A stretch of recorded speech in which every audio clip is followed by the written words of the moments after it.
Bonjour, bonjour. Allez, on se retrouve pour la page numéro 2, tout de suite après la page numéro 1. Et nous voilà repartis pour le verso, bien sûr, de celle-ci. Donc ici, on a une pochette, une carte à l'intérieur et deux rabats pour tout fermer. Très simple, hein, très très simple. Papier compliqué, hein, papier compliqué à couper. Donc, structure assez simple, puisque j'ai voulu un grand format. Alors, la pochette, 26 sur 8,5. Sur le côté 26, on va plier à 2 et à 24. Et on colle ça tout de suite en bas de notre bloc, tout simplement.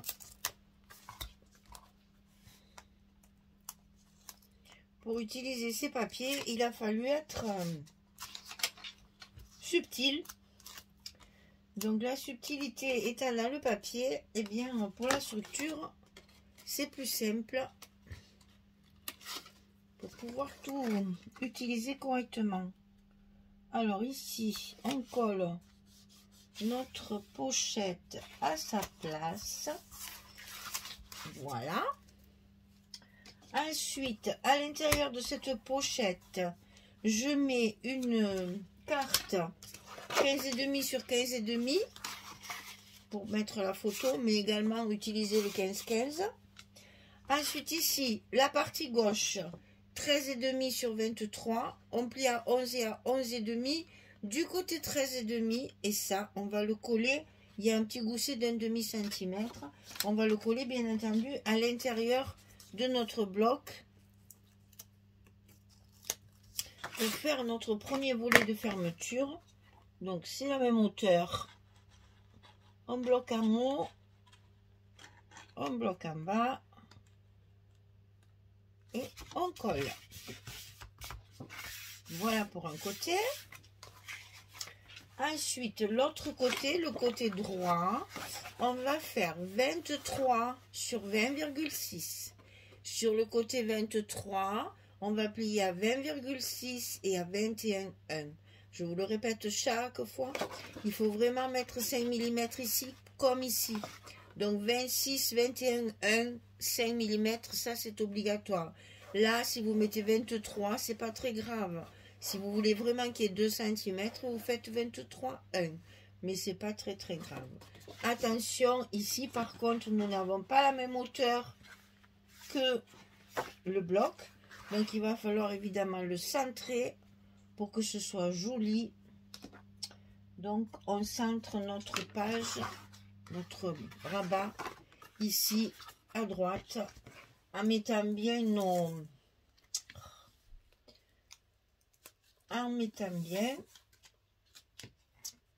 vilain en mettant bien, disais-je, les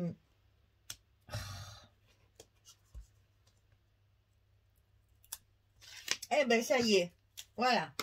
Ah non mais en mettant bien à l'intérieur de notre bloc le rabat pour qu'il soit bien centré par rapport à l'autre, c'est quand même plus joli dans ces cas-là. Voilà.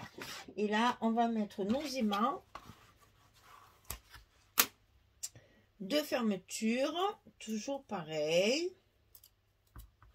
Et après, on va jouer avec les papiers parce que c'est une collection où on doit jouer avec les papiers.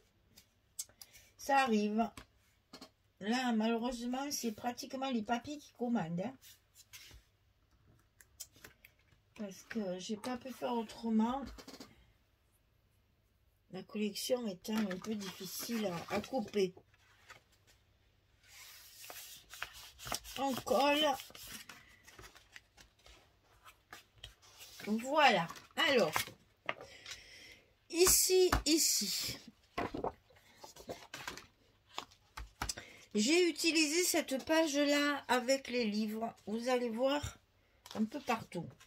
Ici, à l'intérieur de ma pochette, il en reste un bout vertical. Je le mets là. J'en ai utilisé un pour ma pochette. Ça, tout ça, c'est le même papier.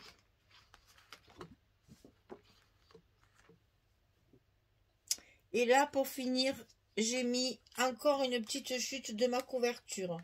Comme ceci. Je vous dis, c'est dur, hein. Croyez-moi, c'est dur, hein. Donc ça, c'est pour le rabat. Donc c'est là. Pour pouvoir avoir... Ça, c'est du 20-20, hein. C'est celle-ci, justement, avec la librairie, là. Les étagères de livres. Voilà. Pour essayer d'assortir les papiers. Donc, je vous fais voir, justement, bien en détail, parce que c'est pas évident. Là, par exemple, c'est celle du bas que j'ai récupérée. Je suis même pas sûre que c'est pas celle du haut.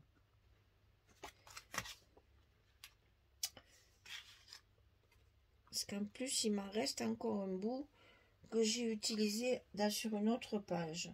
Non, je crois que c'est celle du bas. C'est celle qui est ici. Donc, je vous assure, hein, parce que là, vous voyez, j'ai découpé à la fois l'étagère du bas et l'étagère du haut. Et ce que je ne pouvais pas faire, hein, sinon je coupais les livres. Donc après, du coup, j'ai été obligée de l'utiliser de ce côté-là. Ce que je ne voulais pas faire parce que je le trouve chargé. Donc je ne savais pas trop. J'ai dit, bon, à l'intérieur d'une pochette, allez, ça ira très bien à l'intérieur d'une pochette. Et on va sortir un des petits rabats comme ça. Ça fait un petit assortiment avec celui-là. Et finalement, ça se passe bien. Mais couper une page en 3 morceaux, ça a l'air de rien, mais j'ai calculé un moment quand même. Hein.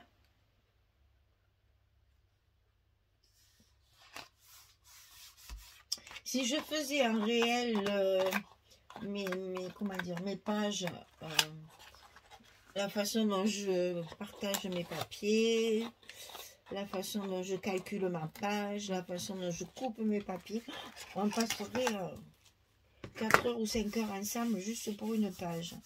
Voilà, ça c'est fait. Ici, on colle celui-ci.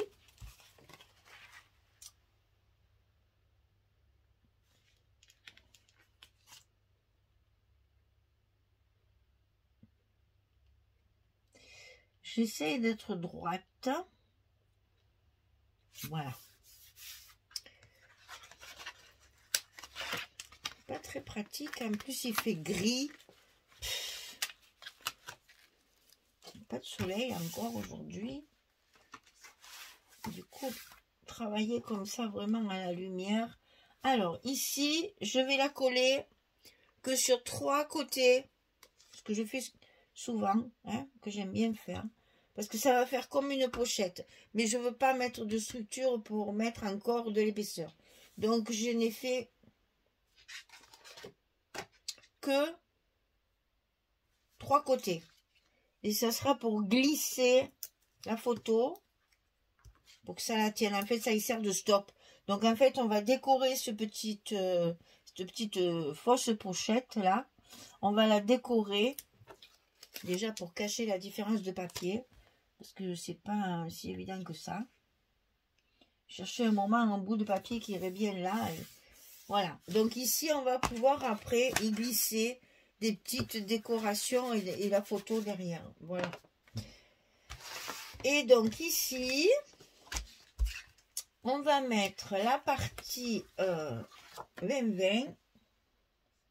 Donc là, c'est pareil. C'est là qu'on s'aperçoit qu'avec ce papier qui est assez blanc, eh bien, il n'y a pas beaucoup de papier de cette couleur dans la collection. Et pareil pour la feuille où il y a les boules aussi, elle est très brillante, très... C'est pas brillant, c'est vif, voilà, avec des couleurs vives, alors que dans la collection, il n'y en a pas. C'est ça. Assortir les papiers ensemble, c'était pas facile, vraiment. Mais bon, ça fait des défis, hein, chaque fois. Donc ici, on va mettre celle-ci pour rappeler, hein. Voilà, c'est celle-là que je vous disais. Celle-ci, pour la sortir à une autre, alors là, les deux, c'est trop chargé. Et celle-ci, toute seule, pour y trouver des papiers qui vont avec, c'est très dur. C'est fort dommage parce qu'elle est jolie, mais... j'ai l'impression qu'elle est... Alors, elle est magnifique, hein, j'adore, hein, c'est pas ce que je veux dire. Mais par rapport aux autres, je trouve qu'elle dénote un peu. C'est très difficile dans ces cas-là d'arriver à sortir les papiers. Alors, ne mettons pas les choses à l'envers. Donc, hop, c'est comme ça. Et donc là, j'ai mis les petits sapins, là. Donc, celle avec les boules, mais en verso. Je vérifie que je sois bien à l'endroit. Voilà. Qui me semblait être celle qui allait le mieux. Avec le fond, c'est la même couleur que celui-ci. Et les... Comment dire, et les petits dessins, là, les petits livres, casse-noisette et tout ça, on les retrouve dans ceux-là. Alors là, il n'y a pas le violon, il y a les lanternes, mais bon, quand même. Si on la met dans ce sens, tout va bien. C'est rien de le dire, hein. Alors, et le dessus ici, donc j'ai voulu celle-là, puisque je regrettais de ne pas pouvoir la travailler en 30-30, parce que j'aurais voulu la mettre sur ma couverture, mais ça ne rentrait pas, c'était trop grand. Donc, je l'ai, sacrifié en 30-30, là, voilà. Je l'ai sacrifié pour utiliser le verso, puisqu'ici, on a le carrelage de fond qui est comme ça. Donc, ça va très, très bien ensemble. Et je l'ai utilisé en 20-20 pour la mettre quand même en évidence, parce que ça me faisait un peu râler de ne pas pouvoir l'utiliser. Donc, je l'ai utilisé en 20-20 ici, sur ma page d'accueil. Et pour assortir avec cette... vous voyez, même le verso n'est pas du tout assorti au recto. C'est pas facile, hein. Donc, pour assortir à celle-ci, pour rester dans la même couleur et le même effet, j'ai utilisé la 30-30, mais en verso, pour retrouver le sol qu'il y a ici. Voilà. Et je vais la mettre comme ça, parce que là, j'ai conservé ma bordure. Et je veux pas... Voilà, là, on la voit pas. Ça me va mieux que comme ça. Je voulais pas la gaspiller. Là, j'aime moins comme ça. On voit moins les carreaux en plus. Il vaut mieux la mettre dans ce sens pour avoir les vraies couleurs, on va dire, de notre page d'accueil. Je vous dis tout ça parce que vraiment, je veux que vous compreniez que j'ai vraiment beaucoup réfléchi pour utiliser ces papiers au mieux. Sachant que ma contrainte, elle était d'avoir un album assez grand en format. Donc, j'ai limité les rabats et tout ça. Ils ne seront pas très, très charnus, mais assortis. Voilà. Et ça, j'aime beaucoup. Ça me plaît bien. Voilà, donc notre page numéro 2. Toujours pareil, notre petite étiquette là... qui sera prête pour la mettre quelque part, parce que j'ai pas encore vraiment décidé. Et ça, c'était donc notre page numéro 2, qui donc s'ouvre comme ceci, et s'ouvre sur une pochette avec une carte, et ici, une petite pochette dans laquelle on va pouvoir glisser des petites choses et la décorer également. Voilà tout simplement la page numéro 2. C'est dans l'agencement des papiers et la décoration qu'on va y trouver son intérêt justement. Le bloc 1 est terminé. On va pouvoir passer au bloc 2 et passer après à la décoration pour pouvoir le coller sur notre accordéon dans notre album. Voilà, je vous souhaite une belle journée, une bonne soirée et puis je vous dis à très vite pour continuer cet album Nutcracker de Ciao Bella pour la boutique Scrap for Love. Merci beaucoup, au revoir tout le monde.